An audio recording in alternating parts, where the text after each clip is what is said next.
All right, guys. Well, I get started. Can you guys see my screen? Give me a thumbs up or yes if you can see Yep. my screen.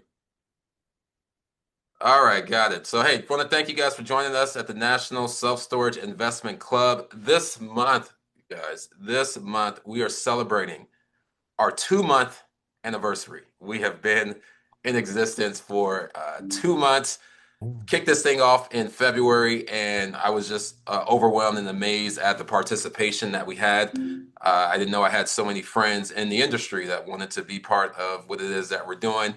And our speaker lineup got booked the very week that I put this out. The speaker lineup got booked for the entire year, and we're booked with speakers from now throughout the end of January of 2027. So that's pretty amazing.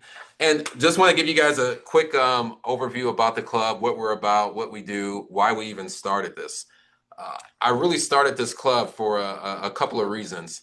One of my main reasons for starting the club was that I saw that I had a lot of clients who were newcomers to self-storage, and they were looking for places to get education, get some training, get some coaching.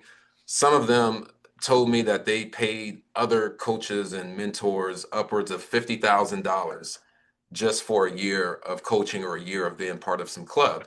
And I just felt that that was very absurd and excessive. And I wanted to create a platform where newcomers and folks that want to learn about storage can come and learn about storage, hear from world-class speakers like Brett Henry and some of the others that we have on our lineup. They can also get education as we have educational courses and modules, some of the best education that I've seen in the industry on our website.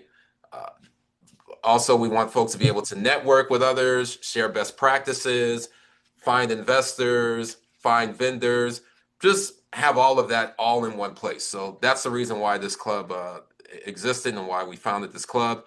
And we just have an amazing lineup of people that are part of the club. We got some great speakers that are coming up for April and May. After we have Brett speak today, we have a company that he owns, Quick Store, and Andre, why is that? Why does that say Andrew? It's supposed to be Andre. Andre Pavlovic. He's going to be with us next week, giving us a demo on Quick Store software. It's a great management software that has done a lot of upgrades and improvements, and they really are, to me, I think they're competing to take over the top spot in terms of management software over Storable. So he'll be with us next week. The week after that, we have Alana Ross, who's going to be with us sharing about online auction services. And then in May, we have Liz Schlesinger that's going to be with us from Merritt Hill Capital. We have Janice that's going to be with us, Fidelity National Title, Josh from A American. So these are the things that we have the things that we're offering here at this club. And this is not just a place where we get together on Wednesdays and talk about storage. No, this is a place where we're getting some education. We're bringing in world-class speakers, some of the best minds in the storage industry that come here every single Wednesday, and they all speak on a different topic pertaining to storage, whether it's acquisitions, management, raising capital, etc. It's just an amazing place, and it's something that you guys all should be a part of. Any of you guys that are just here for the first time, just checking this out, we are on occasion going to offer up a freebie where we allow non-members to come and join us and engage in the conversation. But it is based off a monthly subscription. So our basic package is $59 per month, and then our premium package is $199 per month. So you got all of this just for low price of $59 a month or $199 a month, which again, you guys can go out to various other coaching platforms and other groups in the industry, and you're just not going to find all of that in one place at this price. And guess what? If you guys use the coupon code QUICKSTORE for this month, you'll get 50% off of your premium membership. So go to the website, use the coupon code QUICKSTORE, 50% off your premium membership. I mean that's a deal, guys. Okay, for basically the cost of a half a tank of gas, or for a cheap date. you get all these resources all in one place, right? All you got to do, so those of you guys that are married or you got a spouse, okay, go home tonight, tell your spouse, look them in the eye and say, honey, listen, I'm going to have to sacrifice one date night a month so that way I can pay my membership into the Self Storage Investment Club. And if they give you any type of pushback, you need to drop them right then and there and find somebody to be your spouse that's in the investment club, because you need somebody that's like-minded, guys. Get someone that's like-minded. I'm joking. No, don't break up with your spouse over, please. Please don't do that, guys. Okay, please don't do that. Please don't do that. Okay. But anyway, the point is just find a way. Okay, find a way. You could do it. You need to be part of these conversations that we're having, such as the conversation that we are having with Mr. Brett Henry. Check this out, guys. I mean, just what was requested. Brett Henry is the co-founder of Trojan Storage, founded in 2007, and a seasoned self-storage executive and USC alumnus with 22 years of industry leadership. He holds a Bachelor's of Science and an MBA from the University of Southern California and was named USC's Alumni Entrepreneur of the Year in 2019. That's a big deal, Brett. That's a big deal. A lot of great business people that have come out of USC. In his current role, Brett oversees the day-to-day operations of more than 5 million, with an M, 5 million square feet of storage space, managing over 180 operational employees. He is steering Trojan Storage's growth through the development of an additional 775,000 square feet of new self-storage to be delivered over the next 18 months. Brett also leads the acquisitions team, which has acquired 34 existing facilities across 8 states and identified 24 vacant sites for new developments. Beyond business, Brett is committed to strategic expansion, operational excellence, and delivering best-in-class storage solutions. He resides in Manhattan Beach with his wife, 3 kids, where he enjoys coaching all of their sports, including baseball, football, soccer, and basketball. Everybody give a warm round of applause and welcome to Mr. Brett Henry. Welcome, Brett. Thanks, Brandon. That was a good intro. I guess you're a big Biggie fan back in the 90s, huh? That's right. That's right. Right. That's good, man. Good. So look, guys, before I get started with the Q&A with Brett, just want to give you guys an overview of how this is going to work out. So got several questions for Brett, about 12 to 13 questions that we're going to be asking. Should be about 20 to 30 minutes in time, unless he gets a little long-winded. We're going to let him speak. Okay. After that, we're going to open it up for about 10 to 15 minutes to the audience and allow you guys to raise your hand and ask questions.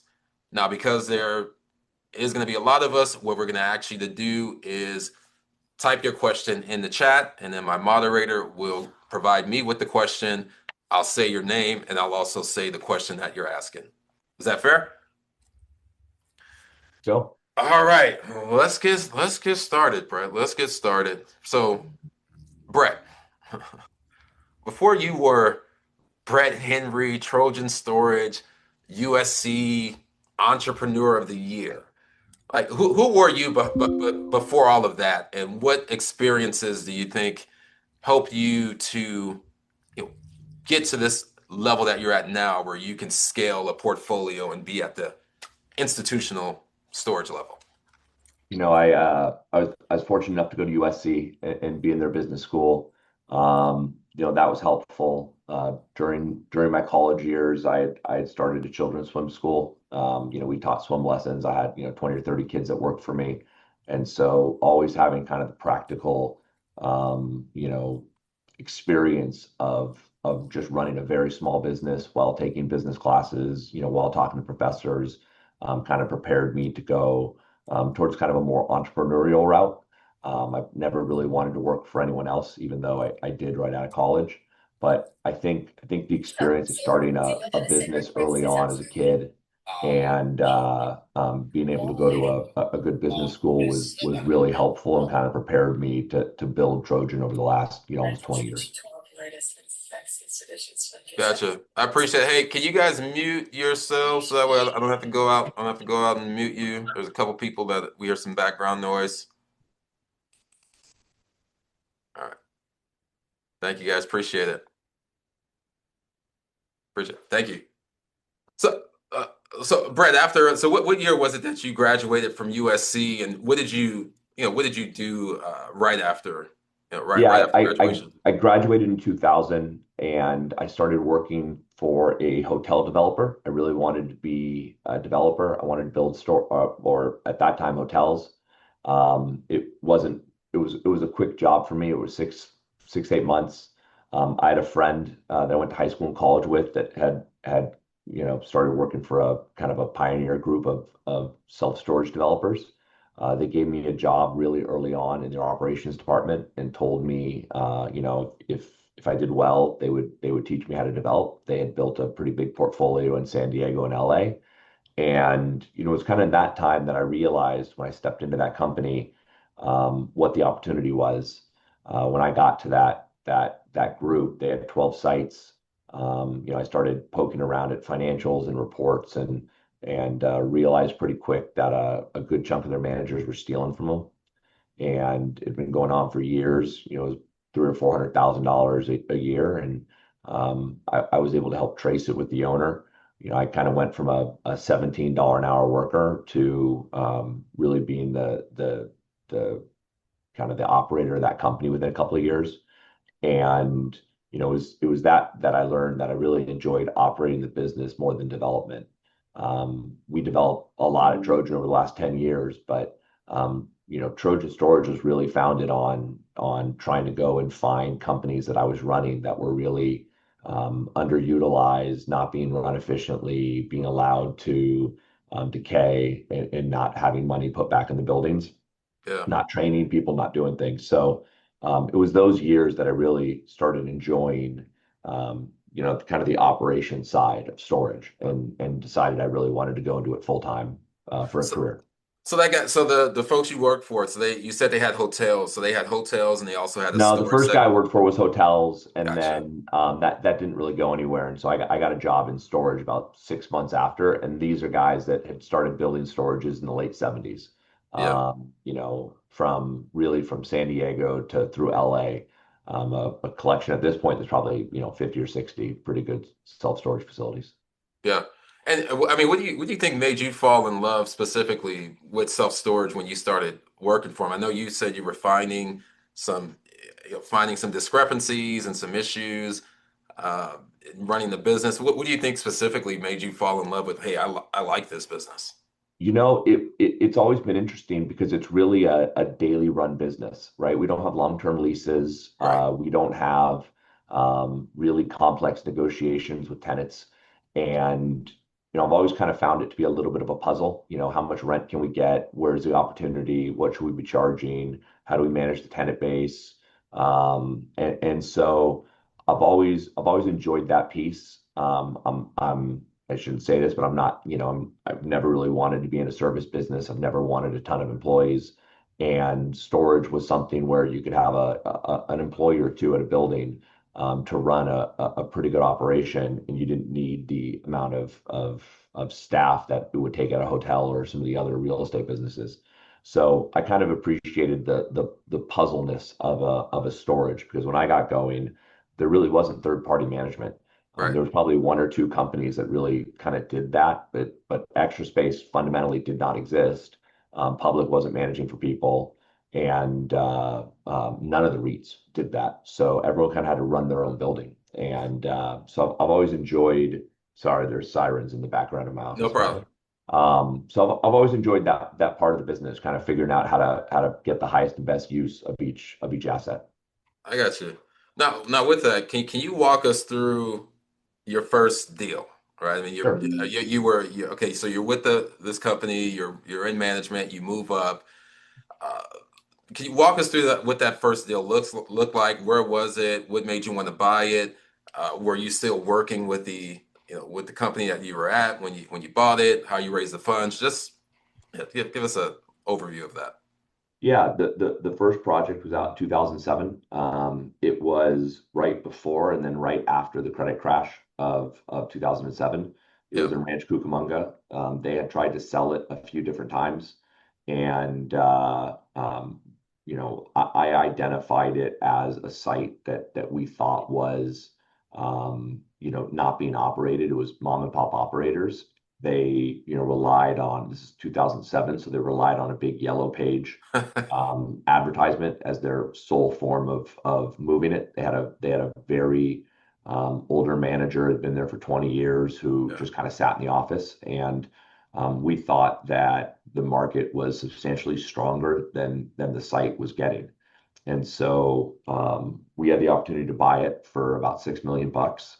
I've got a business partner that I've known for a long time, and we founded Trojan together. And so his role and responsibility was really to raise the money. He was a financial advisor, and my job was to find assets that we thought we could kind of put professional management in. And so we went in there and, it was a 1984 product. So we painted it and updated the office and updated the security systems and brought in a trained manager and built a website. And, we used Google AdWords and different things for it. And so ended up being a really good project for us. And that was the first one. Yeah. That was I remember that one because I got started in the business right around that Yep, time. I think it was called Let's Store It. that's right. And yeah, you bought Kevin Ketchum That's right. was the owner of that one. And That's right. it's crazy you say that they tried to sell it multiple times because I mean, right now, Ranch Cucamonga, you put something on the market, even if Well, it's at a like 3% cap rate, you're going to get somebody interested. yeah, it was fortuitous for us because U-Haul was getting close to taking it and decided against it, and then Price Self Storage was going to buy it. Right. And then right while they were getting interested, someone had just built a brand new one up by the 210 in Ranch Cucamonga, and they turned their attention to that property. They'd rather have one on the freeway that was newer, and so it had fallen out of escrow twice, Yeah. and we were really, really fortunate to kind of get that one done. Yeah. No, that was good. That was good. Were there any mistakes that you made on that first acquisition that you wouldn't do again? Yeah, I mean, I think the first probably the first few, I we always looked at them, and I was in charge of the pro forma, and I always kind of thought that I could right that ship right away. And so I think my projections to our investor base were probably overly aggressive. I didn't realize a credit crisis was about to come, and we were going to see the 2007, 8, 9, 10 years. But Right. for the first 3 or 4 years, we made money. We bought it at an 8.5 cap, $70 a foot. So we were making money, and we were able to improve the economics. It just didn't happen as fast as we thought it did. When we ended up selling it, we exceeded all the cash flow, all the expectations, the sale price, everything. But it was that deal that I really learned that I needed to be realistic and give us time to perform, because when you raise money, you're always better to under promise and over deliver than Yeah. do the opposite, right? Because it's really easy to explain to people, yeah, well, we're doing better than trying to explain why it's not quite going as well, or why the cash flow isn't as substantial as you promised in your projections. Right, right, right. No, that makes sense. Prior to me, I saw your question in the chat. So as far as doors, not sure of any doors, but he has over 5 million square feet and 54 facilities. So Yeah, that's we I think I have about 50,000 doors, plus or minus. 50,000. Yeah. Yeah, and I think right now I know you're top 50 operator in the nation. You're somewhere in the 40s, right? Yeah, I'm in that ballpark, I think. Yeah. Okay. So you got the first facility, you raised the money. Uh, was it a question? So before I get to the next question, with the money that you guys raised, was that mainly friends, family? Did you syndicate it? Was that put out to the public? How was that? we to this day, we've never done institutional or put anything out to public. It was really friends and family. Okay. My business partner's always been in the financial world, and so he was very confident that he could go out and raise money. We did it in $100,000 chunks. Yeah. We've always been lucky because we've always staged our fundraising as more of a venture deal than a real estate deal. So John and I have always taken 70, 80% of the equity, and giving people a preferred return, and really focused on value add.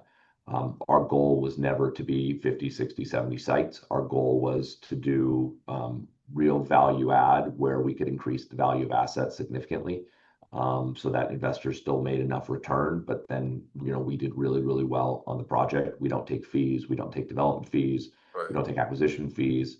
And so we've always tried to align ourselves with investors. And doing so has made it where, like, fundamentally, almost all the people that invested in our first deal have been investing for the last, 18 years. Yeah. So, and as far as just scaling, like when did you, after you got your first one, maybe your second one, when did you and your partner realize this can become a large scale business where instead of you just having one or two, sites that you're operating, you can get to 10, 20, 30 sites across the nation? Yeah, I think it took about 4 or 5 years, to be candid. We really did one-off deals.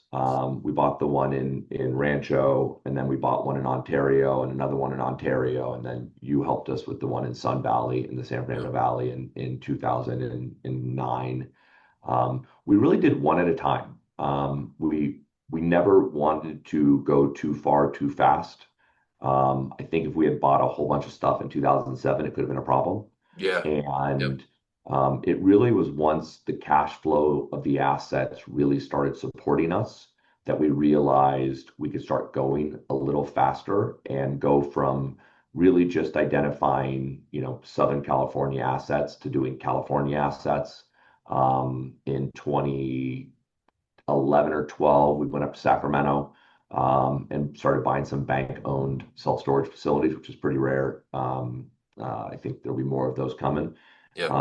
And then in 2013, 14, we started going out of state. And, we realized with technology, my old boss always told me you should be within, 200 miles of your property to get to it. But fundamentally, with technologies, cameras and computers and the internet, you really don't need to be there anymore. Yep. And so we realized we could kind of expand our value-added business. We started adding kind of a light development to it where we would buy storages, and part of the value add wasn't just in operations, it was in, could we better utilize the existing land? Could we turn their RV lot into another storage? Could we buy the neighbor next door? Could we do something to kind of grind value a different way than just raising rents or lowering expenses? Yeah. And that was kind of beginning of, we went from one deal at a time, and then in the 12, 13, 14 range, we started doing two or three until we got to about 20 and sold it to Harrison Street in 2017. Yeah. Well, I like what I like the model that you set forth, and that you don't have to go 100 miles an hour. You don't have to try to go too big too soon. You guys just kind of bought one-off deals locally in the same market until you got to a point where you now felt comfortable buying two or three or portfolios, or going out of state. And I just think that's a good template for a lot of us in this group, because a lot of us, we're at the point where we either are looking to get our first deal, or we have one or two deals, and we're looking to we're looking to grow and scale. uh, we can just take our time and not Yeah. have to be in a rush.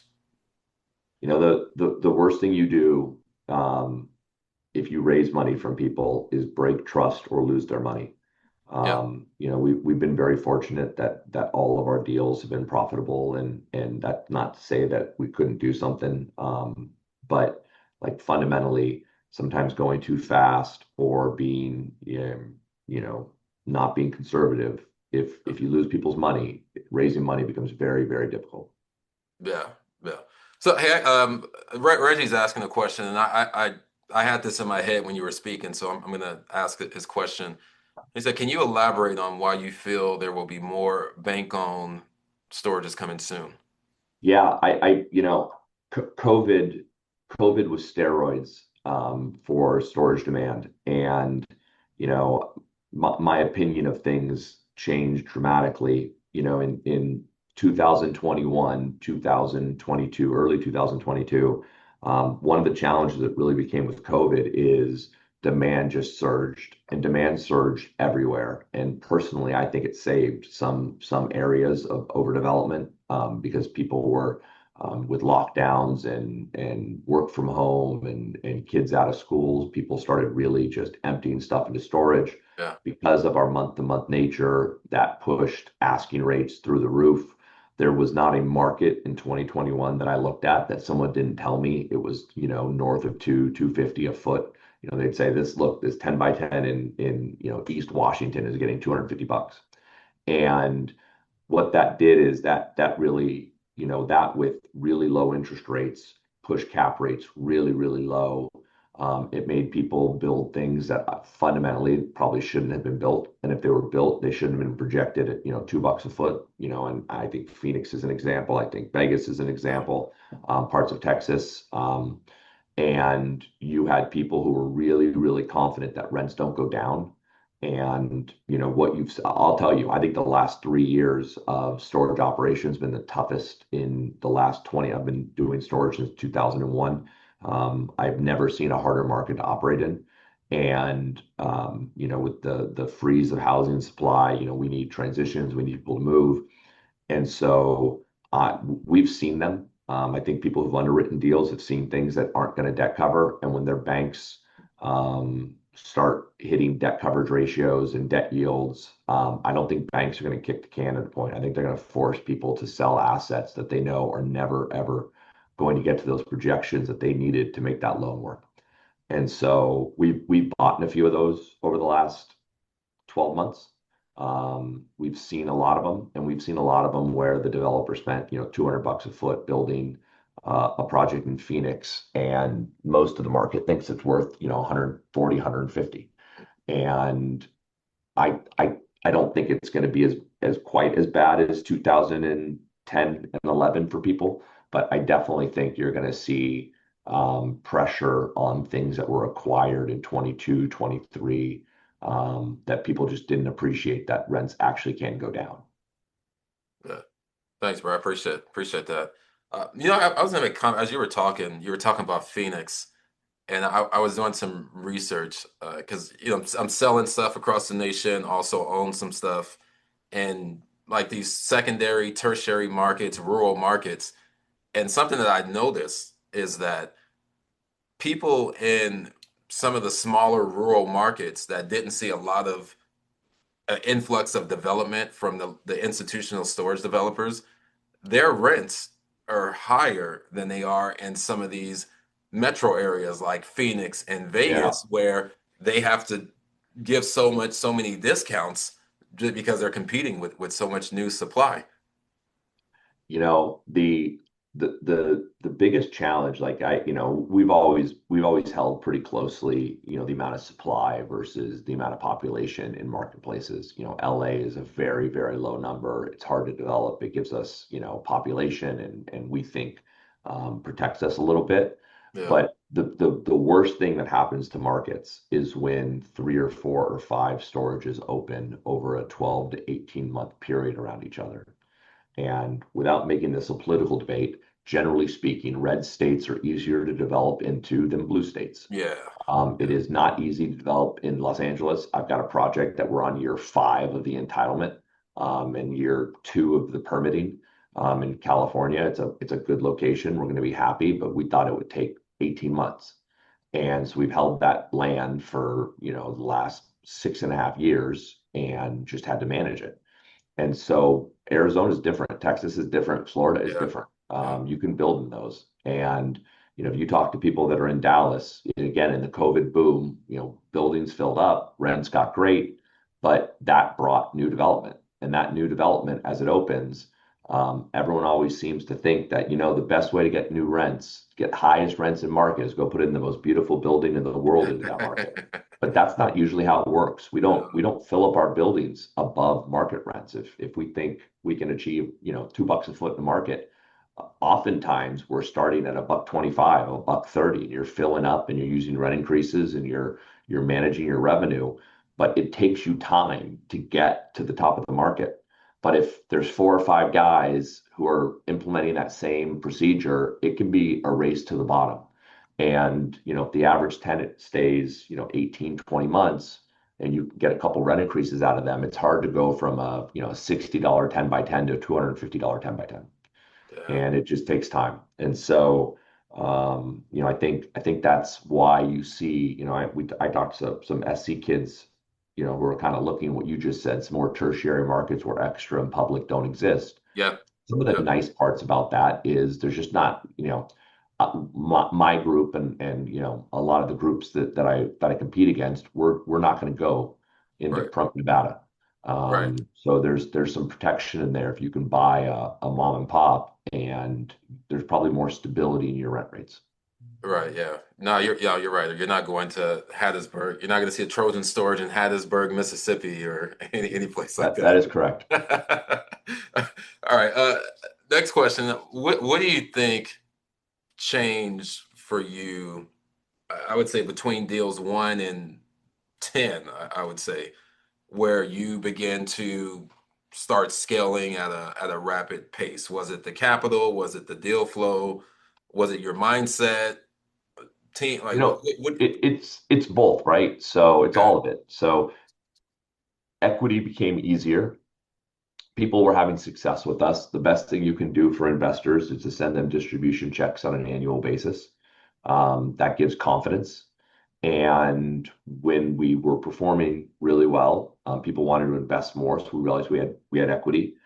Brokers want to deal with you more because you have a portfolio. I yeah. don't, my first, in Ranch Cucamonga, I don't know how many lies I told to convince the broker that we could acquire that $6 million asset. The bank loan's no problem. We have the money sitting in the bank. Don't worry about it. We're good.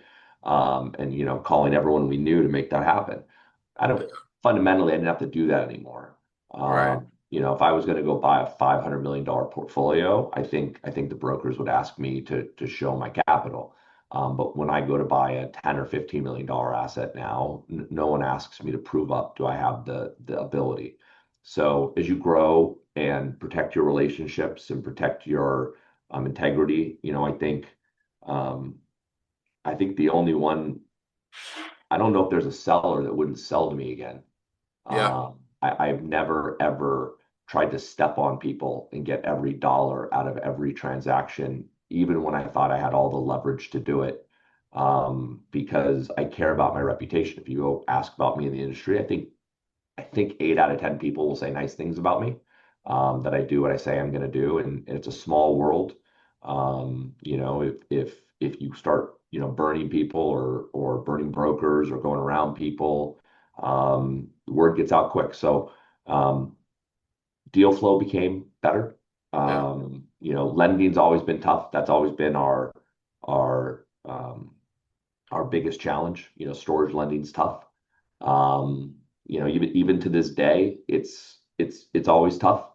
But I think as you grow and you do it right, and you really can, um, it becomes easier as you kind of look at the big picture, and you don't have to take every single win off the table. It's okay for everyone to do well in a transaction. It's okay to not feel like every time you can renegotiate a deal with someone, you don't have to take Right. that, because people remember who they're dealing with. You're gonna Yeah. have Liz on, and I've known Liz forever, and she bought a property off me, and I she'd be one of my first calls if I was going to sell an asset, because if Yeah. she tells me she's going to pay 10 million for it, she's going to pay 10 million for it. If she says she's going to close in 21 days, she's going to close in 21 days. I don't have to worry about, her making my life difficult. And so reputation matters. And so I think all those things have helped kind of grow the business. Yeah. So you talked about just investors and capital and CMB. I see your question. I'll throw that in there.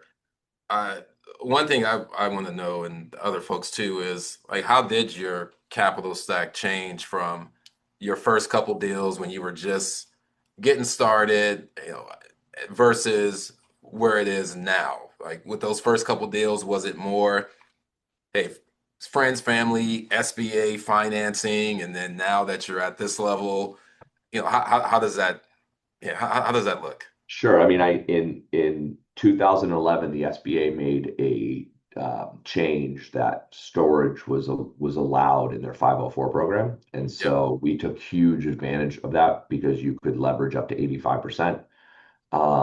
We also found loopholes that if you took the building green, put some solar panels, did LED lights, that the maximum loan amount you could have would go away. And so there was probably a point in 12 or 13 that we had the most SBA 504 loans of anyone in the country. Wow. And those loans were good. It's easier to get, a loan like that than kind of raise capital from people sometimes. Yeah. But for us, we did a pretty big sale. We spent about $75 million building our first portfolio. We sold it to Harrison Street for $250 million. And because John and I owned so much of the equity, that was kind of our desire to kind of recapitalize both ourselves to be more bankable, but to have our own true cash, as well as, I think our average investor made about 75% per year on the investments they had done with us. Wow. And so, we only raised 20 million bucks of investor capital in that time. Since the sale, I think we've raised probably $160 million of equity from those same groups. But it's we paid them back. They made a lot of money. We then had our own money. It made us, that we could buy anything in cash reasonably that we wanted. And so I think having those wins are important, especially when you're raising money for people, that you pay them distributions, that if there's an opportunity to liquidate and produce some wins, you do it because Yeah. it made us go from kind of a tertiary portfolio where our average building size was probably 60,000 square feet, and they were in Colorado Springs, and they were in Phoenix, and they were in Sacramento and the Inland Empire.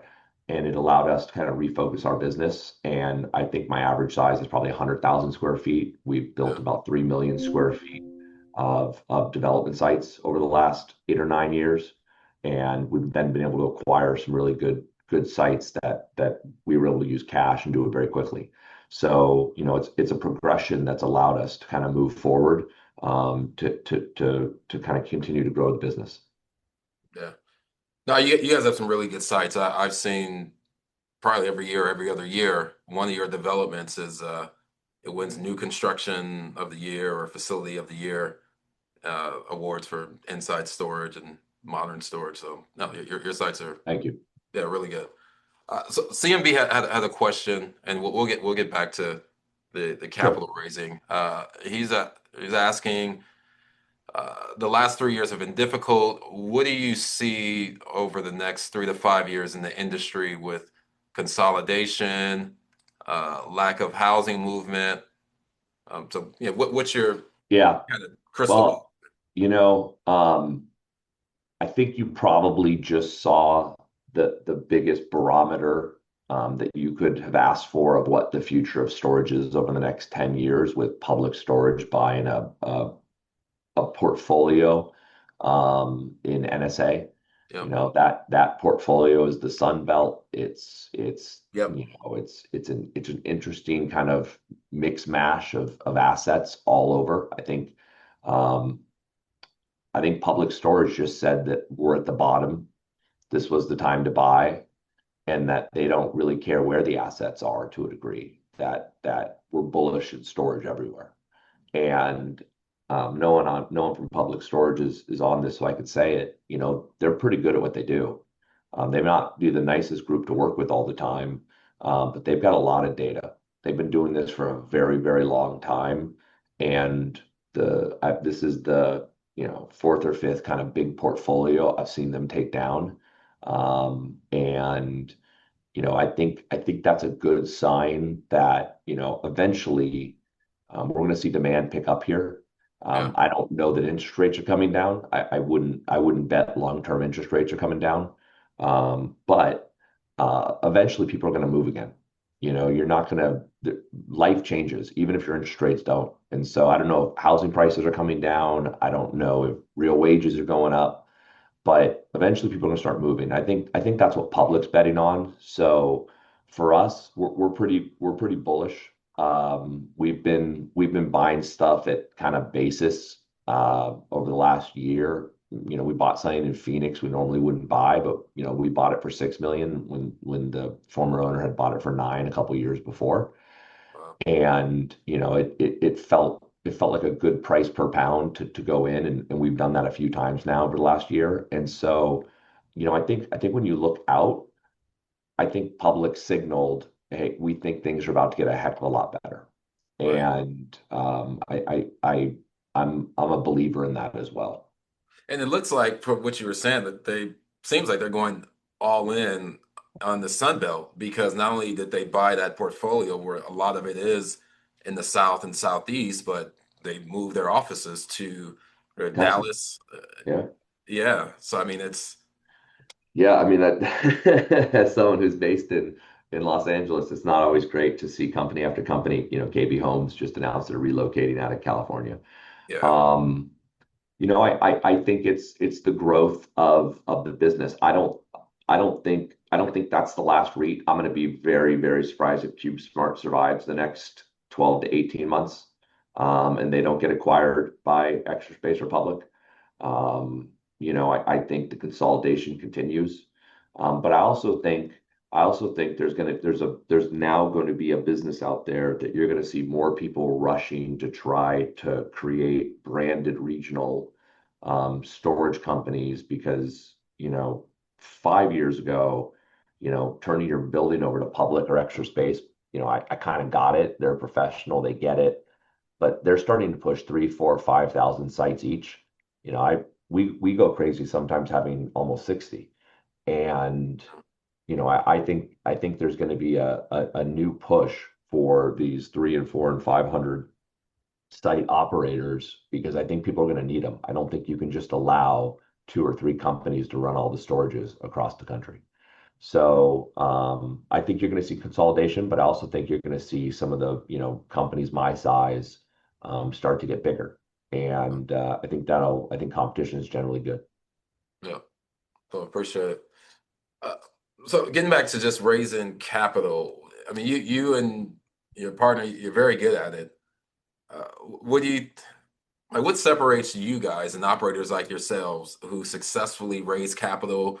You have people calling you, begging you to take their money and invest. Like, what separates you from individuals that struggle with raising capital? So to be clear, we struggled in 2008, 9, 10, and 11 and 12. Yeah, Right? It was hard. You build trust. I think the biggest thing is everyone's always, oh, you do storage, I'll invest in that. But fundamentally, almost all of our money that we've ever raised has come from relationships that we had, yeah, right? Like people, when you do private stuff, people need to trust the people that are running it, the ethics, the business, the strength, the risk, the reward, all those things. And so for us, it was really, really hard the first 5 years. And, we were probably more careful of making a mistake then than we are today. But, I think when you're a steward of someone's capital, you better be ready to kind of live up to the expectations you set for them. yeah, And if you don't, raising money becomes harder and harder and harder.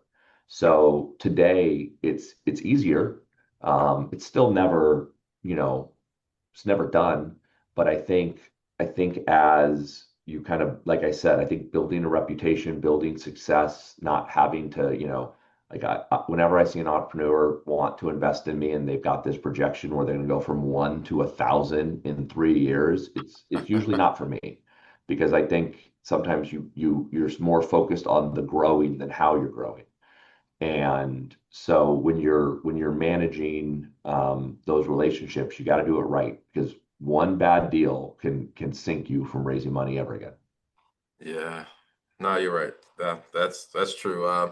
Floyd was asking. I think the number was you said 12 to 13. So he said, was there a number, in terms of deal number that you acquired where things kind of clicked and financing got easier, your operations So, got dialed so in? for us, because we operate, when we got to, 7 and 8 properties, we started to have enough cash flow to build out infrastructure, right? Okay. Because at 4 and 5 and 6 deals, I did everything. I was HR, I was Yeah. accounting, I was supervisor, Yeah. right? Like I did everything. And as you started to scale, you then can start to hire supervisors and you can, hire an accountant and you can hire some help, right? To kind of focus on some of the day-to-day. Fundamentally, I'll tell you this, financing's still not easy. Banks don't love self-storage. We're still a special asset class, and that means historically banks need different reserve levels to give us money than they do compared to residential or industrial or some other things. Right. And those are just banking challenges. That is fundamentally why we sold. That one of the biggest things was to be more bankable, because it's crazy, but banks want to lend to people that have money already, That is right? true. They want to know like my liquidity covenants from our bank are substantial. They always want my partner and I to have 8 figures of cash sitting in a bank, and then they want to give us money. And so, we had to get around that in the beginning. And credit unions, by the way, were amazing. We did more bit like USC Credit Union actually did a deal for us. SCE, Southern California Edison, did a bunch of deals for us. And even when we went into Minnesota, we had some projects in Minneapolis, and I called 15 local credit unions until someone wanted to do those deals. And that part was always hard, but I was responsible for a lot of that back in the 2010, 2015 timeframe.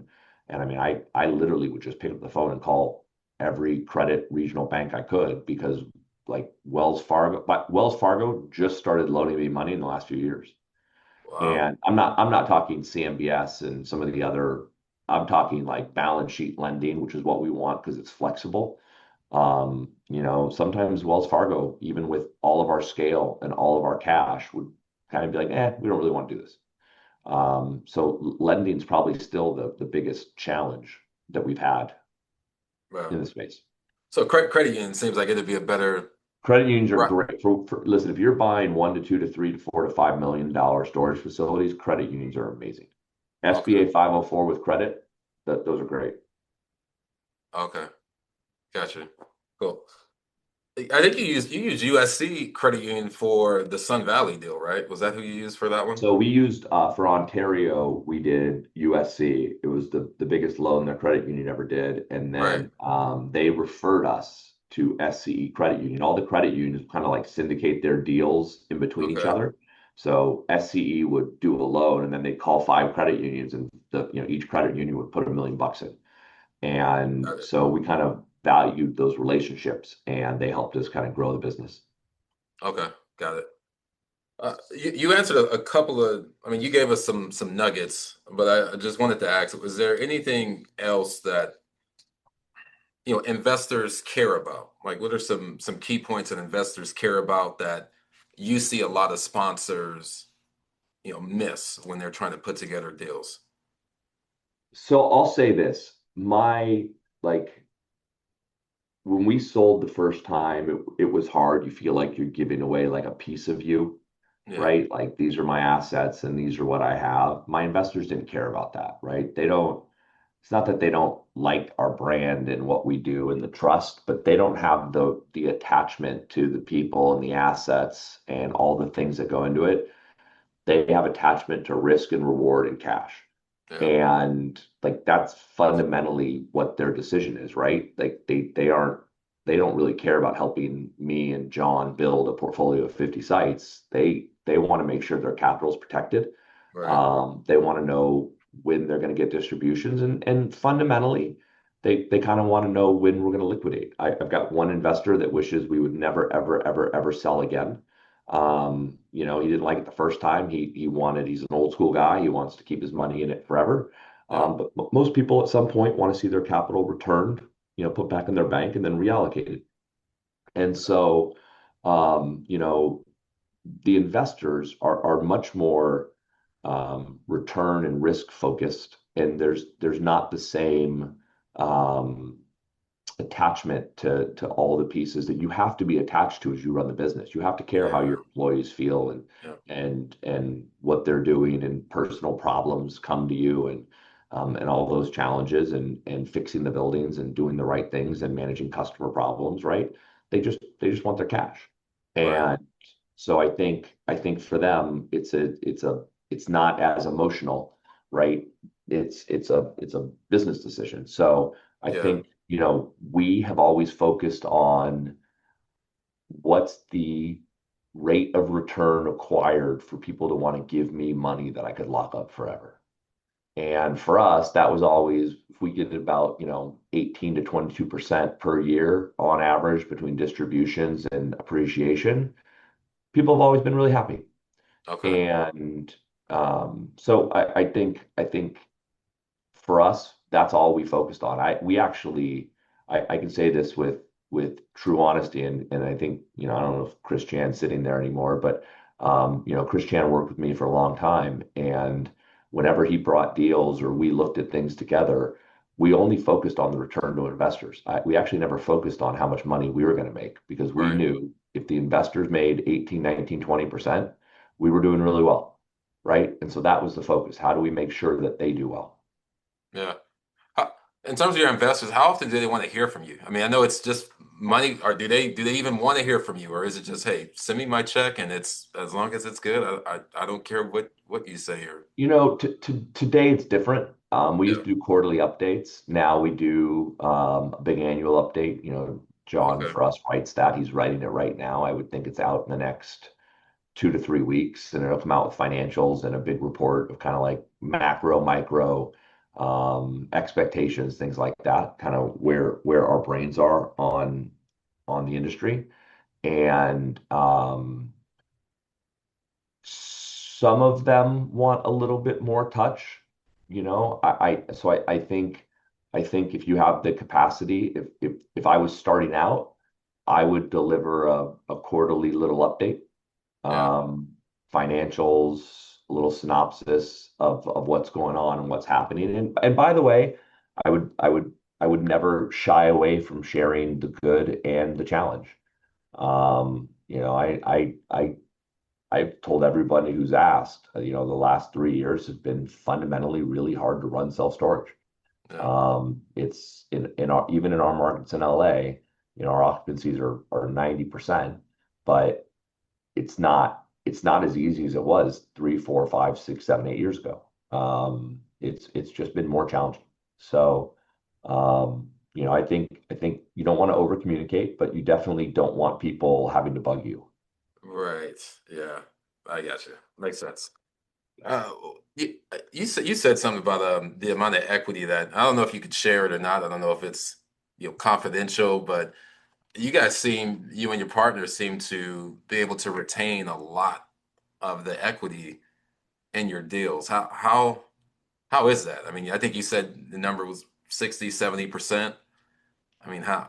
Yeah, I think I had a guy in 2012 tell me he would never invest in our deals because of our equity split, Right. and effectively said, I'd write you guys a big check every year if you flipped it on its head. But we're not doing apartments. There's not a lot of storage out there to buy. And for us, we looked at it and said, let's align ourselves where investors are comfortable with the returns we give them. Let's take no front loading money, right? Like, I don't know. I think we've spent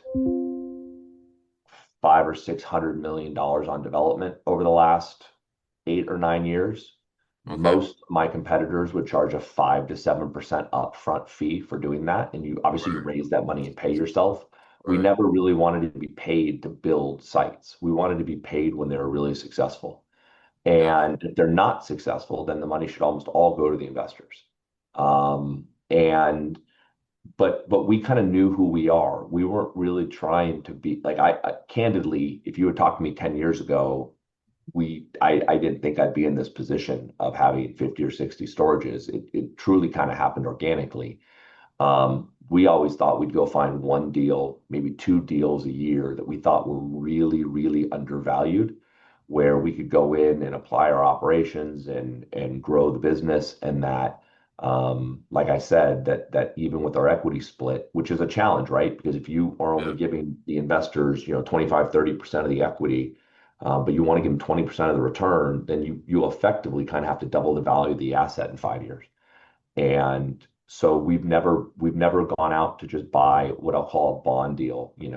When brokers call me and say, I've got this deal in LA, it's smoking, it's doing $3 a foot, it's 95% occupied.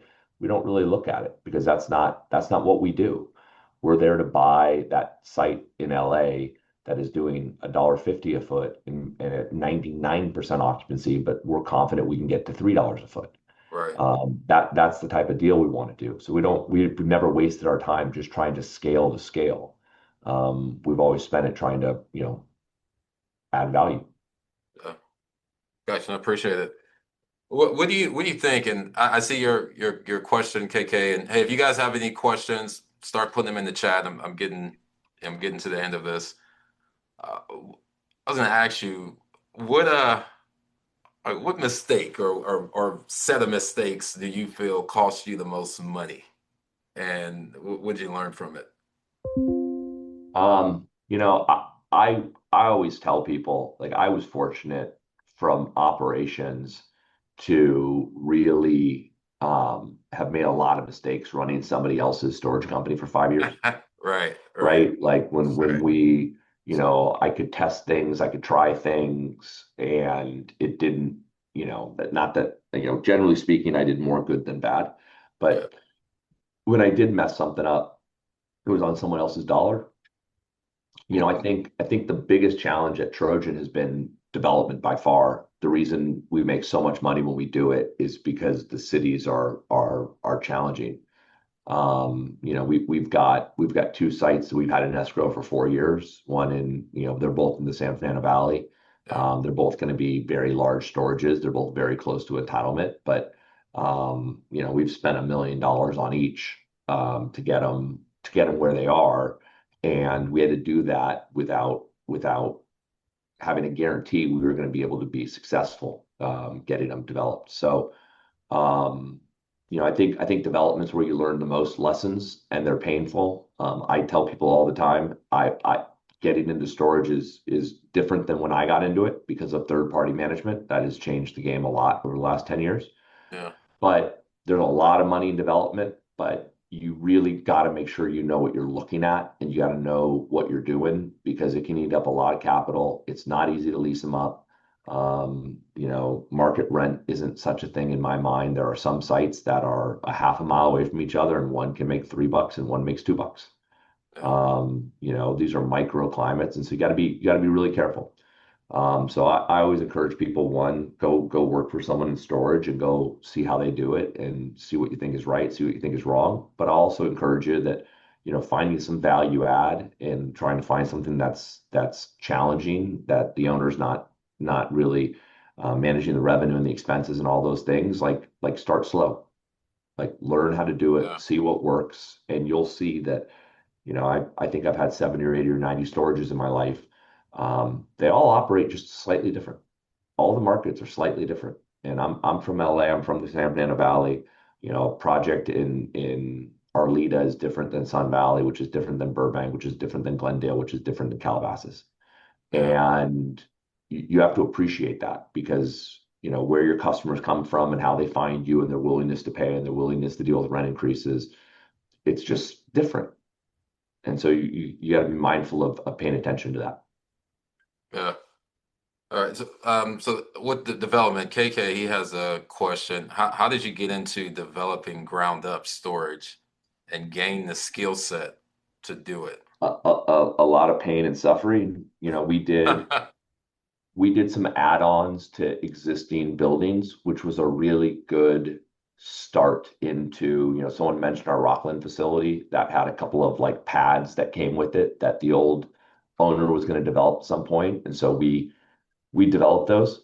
And then we bought some buildings that had our big RV lots and we developed into those. And then you realize that not all dirt is the same, right? Like what's in the dirt can move the cost of development significantly. Yeah. And then, those we probably did 4 or 5 kind of add-on construction projects before we did our first self-storage that we built in Burbank. And then, I've always been personally very involved in all of our development. It's the one thing I've never let go, because you can lose a lot of time and money in those projects if you don't do it right and you're not really paying attention. And so I've utilized consultants. We've gotten help, but I've always made sure that I got to a really good understanding of it, because from entitlement to permitting to the development to the lease up, like that's where the value is created.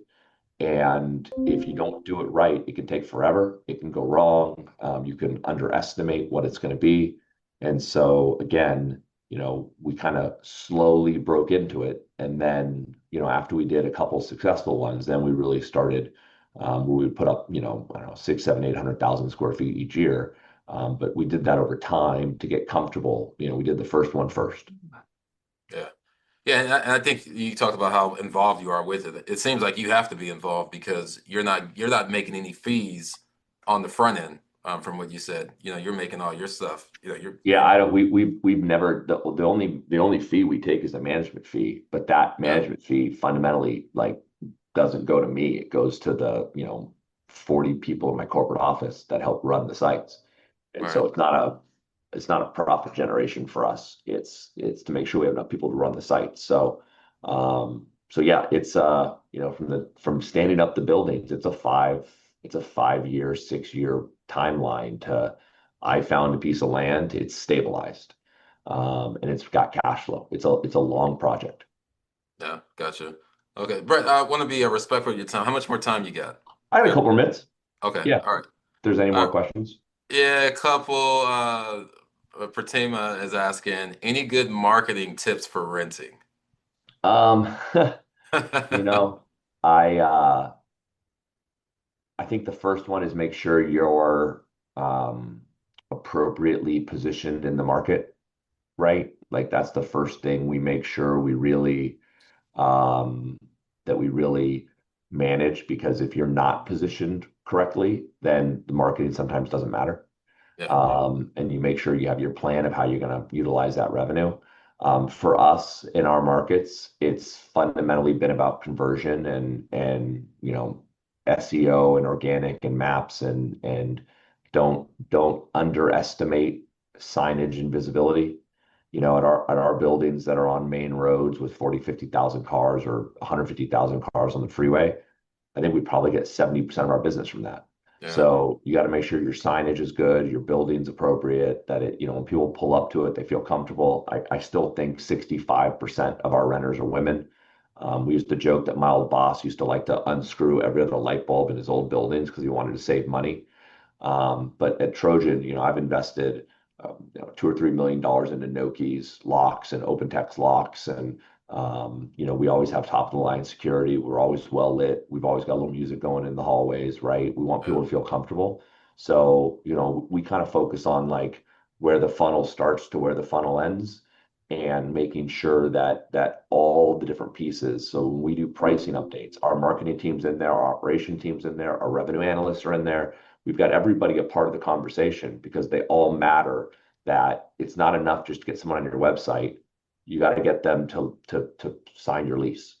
yeah, And so, making sure that the whole process is good. And then, there's smaller cities. By the way, I think Brandon does a real good job on the sites that he's run of that he owns, where he has understood his local market and who's there and how to get to them. And he's done a good job of bringing businesses into those. And so, there's all types of guerrilla warfare you can yeah, do in yeah, in in smaller markets. In bigger markets, a little bit tougher. You just got to make sure that when, none of us, there's a reason you don't see public storage ads running on the TVs. It's not because they can't afford it, but fundamentally people make the decision they're ready to go get storage, and you want to make sure that they find you. And that's the type of marketing that we've always focused on, is when someone's looking, they can find us. Right. Question from Floyd Young. What's the one thing what's the one thing you know now that you wish you knew when you started? You know,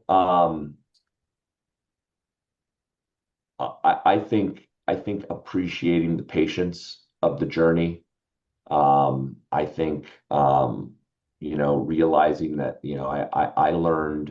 um, I learned probably in our sixth or seventh year that I couldn't ride today's success and failures, really high and low, because it's kind of a roller coaster. So, I think sometimes when someone gives me a gift and I don't have a like, oh my God, that's amazing expression, it's because I've kind of learned to control that. When there's a really big win, I try not to get so excited that when there's a challenge, you get so low that it's, not able to overcome. And being an entrepreneur and buying storages, you got to appreciate that you're going to have wins and losses, and the more kind of down the middle that you can handle yourself, the better your decision making goes. You don't spin yourself up when things are bad, and you don't only focus on thinking about the future when you got to focus on running the sites today. So I think realizing that patience and good temperament and lack of anxiety is going to be very important.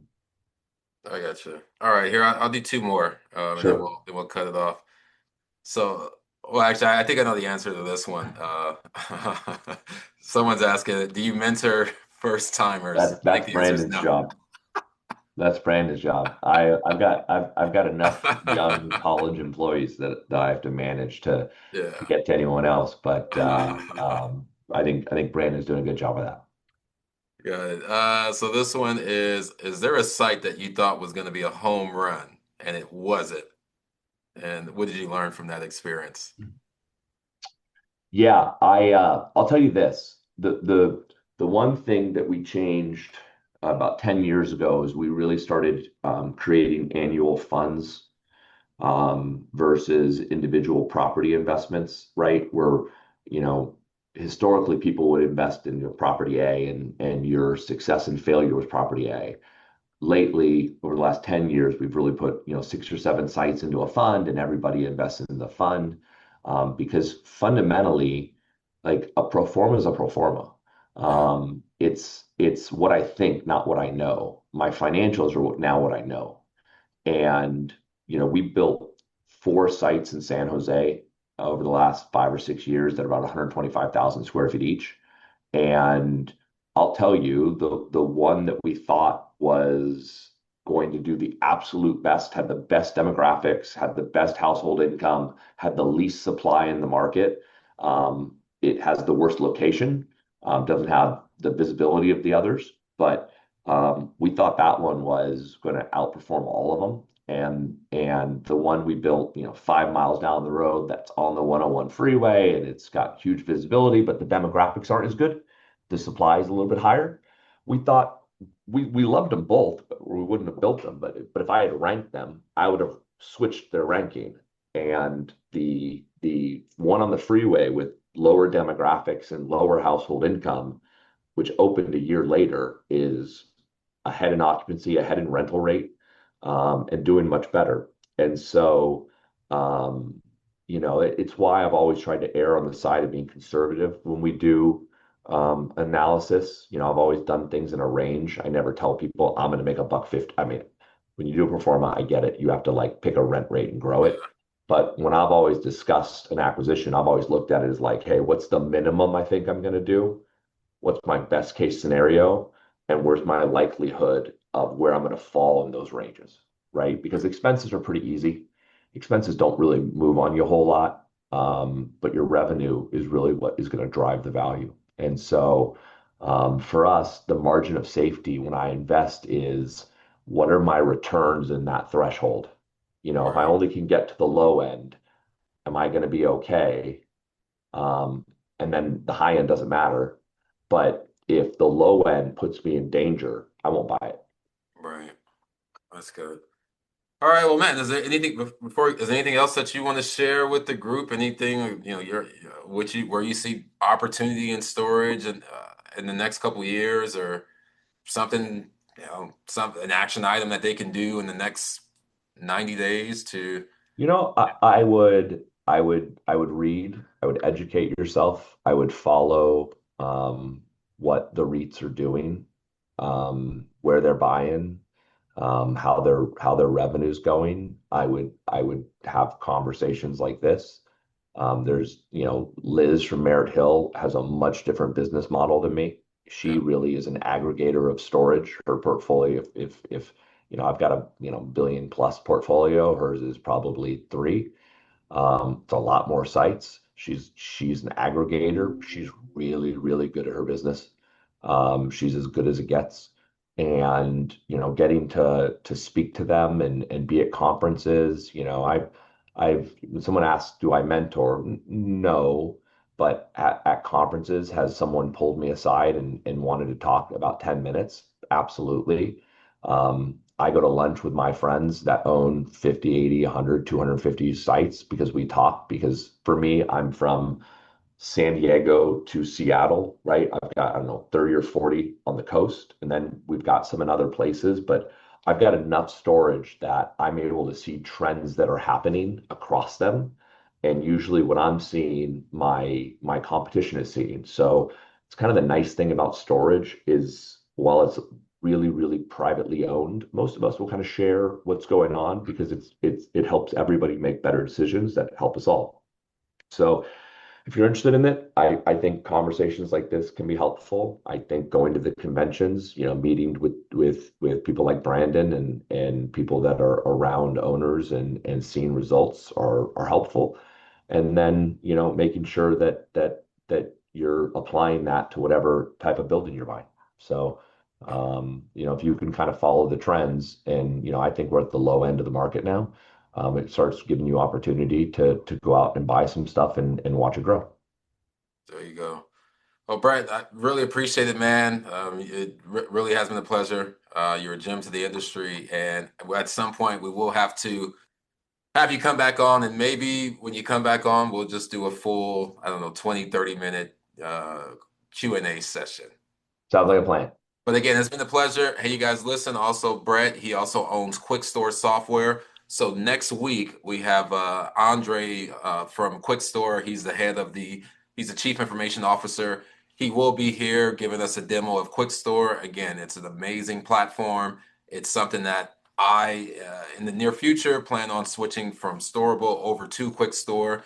They've made a lot of upgrades and improvements, and I think they're going to take over the storage software industry. So again, Brett, thank you for joining us. I want to be respectful of your time. And any of you guys, if you guys want to talk to me, you guys have any questions, I will hang out for about the next 10 minutes. But again, thanks, Brett. Really appreciate it. My pleasure. Good luck, Thanks a lot, guys. Brett. You're All welcome. right.